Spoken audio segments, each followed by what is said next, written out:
Hey, it's Greg McIntyre, the Elder Law Guy, coming to you live from the top of the John Hancock Center in Chicago, Illinois. And we're on the, 94th floor, Stephanie? 94th. 94th. Drinking a couple of fizzy sodas, which are pretty good. And was reading and doing a little something with Saving the Farm today. And wanted to come to you and talk about. So if you look out, that's Lake Michigan, and you'll see these. See if I can zoom in. People yachting and boating around.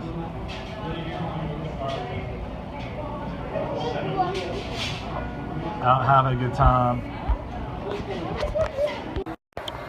Lots of people. Would you mind holding that for me? Thank you. I'll do it the other way for you. Perhaps. That way? That makes more sense. If you click on me, I think it makes the lighting different too. Okay, we won't be so washed out. No, just be washed out now. So there's a lot of wealth out there on the lake, and just with some of the buildings that were built here, with some of the families that accumulated wealth here, I guarantee you they're using trust to control their assets well in the future.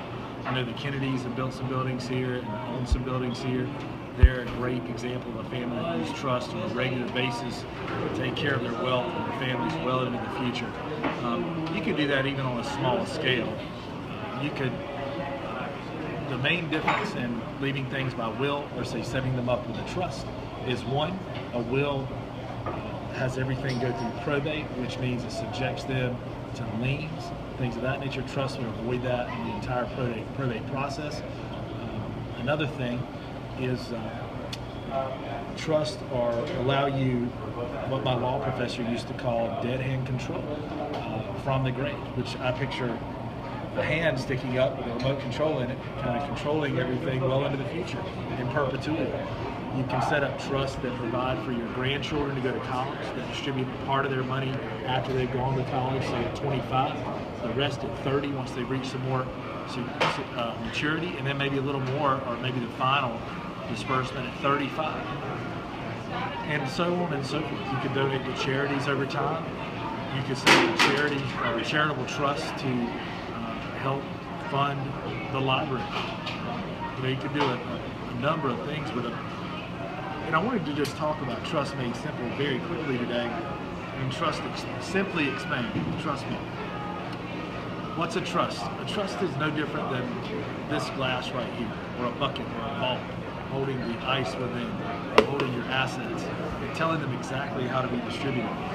They're going to protect your assets from, say, a civil lawsuit. If you were in a car wreck and it was your fault, you got sued, your car insurance didn't cover it, and they came after your personal assets, a standard trust can protect against your money right now against that attack. However, in a Medicaid situation, if you had to go get long-term health care, if you have a living trust or a revocable trust, the government would still deem you to be in control of that money. So at the very top, trust explained, trusts are either revocable or irrevocable. An irrevocable trust, you give up the money and you appoint a trustee. And that leads us into the parts of a trust. Trust at their base have a trustee, which is a trusted family member, or it could be a company. There are trust companies out there that will manage your assets for you. They will generally have a separate tax ID number if they're an irrevocable trust, but usually if they're a revocable trust and you can revoke it, you can put money into it, take it out of it, cancel it, throw it away, break the glass, so to speak, then you'll probably want to use your same tax ID number, your social security number for that trust, because that way you won't have to prepare a separate tax return for the trust. An irrevocable trust, you would prepare a separate tax return for that trust. And I work with a great accountant who can help you do that. Just give me a call. You will have trust beneficiaries. Trust beneficiaries are the recipients of the money from the trust. Those are the people who are going to get both the trust income and the trust corpus. The trust property you put in it is called the corpus. It's the body of the trust. What is earned from that, say investments, that's called the trust income. That would be distributed to the beneficiary upon your instructions.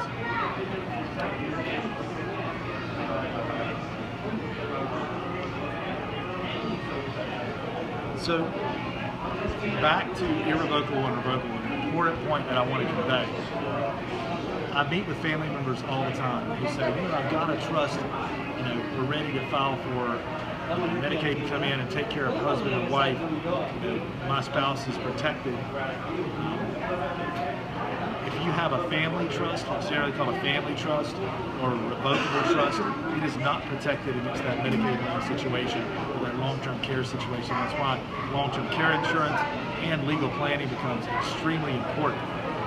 So just be aware of that. To fund or not to fund, that's the question. And the last question that I'll talk about. I see trusts all the time. People think that because they're Schedule A on the trust or their list of property in the trust says that they have a house in the trust, vehicles in the trust, money in the trust, bank accounts, investments in the trust, that it's actually there. But then when I look at it and explain to them, look, we're looking at your deed, it's still in your name personally, or your car title, or your bank account is still in your name personally. It's absolutely not in the trust. And they're under the wrong impression, the false impression that they funded their trust. So the glass is literally empty and has nothing in it, okay? So to put the ice in the glass or the property, the trust property in the glass, you have to title those deeds in the name of the trust. Deed to the trust in the name of the trust. Deed, a car title like that. I'm not a huge fan of vehicles in trust, but you can do that. The bank accounts need to be in the name of the trust. You should have a separate tax ID number for those bank accounts, and should, if it's an irrevocable trust that has a separate tax ID, which we get from the government for you. So I hate to see a trust unfunded. I like to see it protecting assets and doing its job instead of a mad scramble to fund it or trying to discovering at too late that it's unfunded. So if you have any questions about whether your trust has been funded or not, or it should be funded or not, come see me. I'll be glad to do a free consult if you mention this video. Also, I'm going to start holding trust funding classes at our office on a regular basis on, say, a Saturday morning. I'm going to start doing those.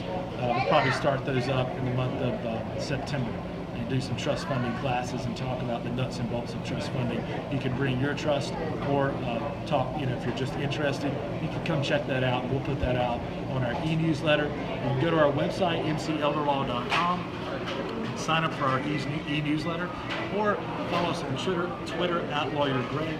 You'll get all the information. Obviously, Facebook, if you're watching it here, or YouTube, I'll put it out there too. But you do need to get the e-newsletter, so go to mcelderlaw.com and sign up for it.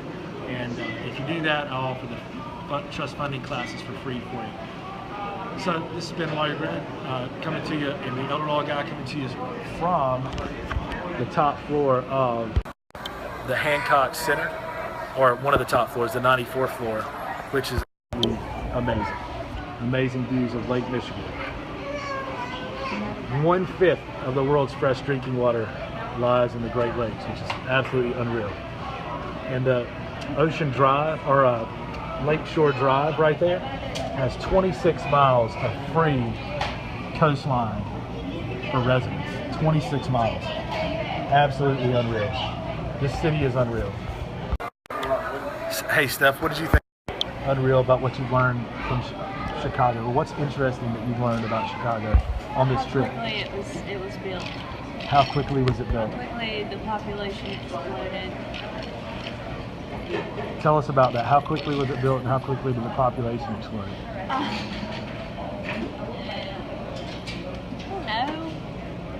don't know. I don't know.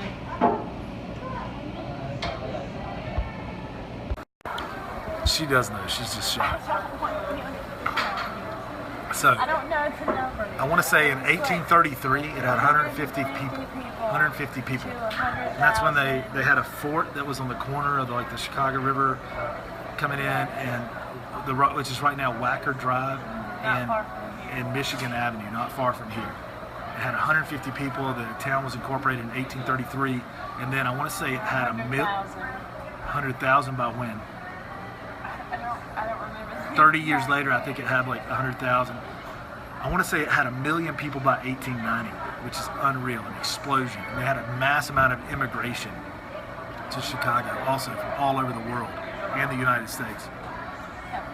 It's a great city for civil rights also, and the Great Migration they call it, between 1890 and 1960, I believe, and for African Americans, and also the population, or the building, just the building of the city was totally burnt down in the 1930s maybe, and then What? when was it? When was the Chicago fire? In the 1800s. Was it in the 1800s? Yeah. Okay, there you go. So, see, she knows. She does know. So 1800s it was burnt down, and then was built back very quickly, right? More history lessons from the McIntyre. Poor history. Hey, I'm not a history teacher, okay? But it certainly is a huge city now, okay? Bye, Stephanie. All right. Bye. Goodbye. Anything that you may have heard here, history-wise, probably not correct. It's all correct.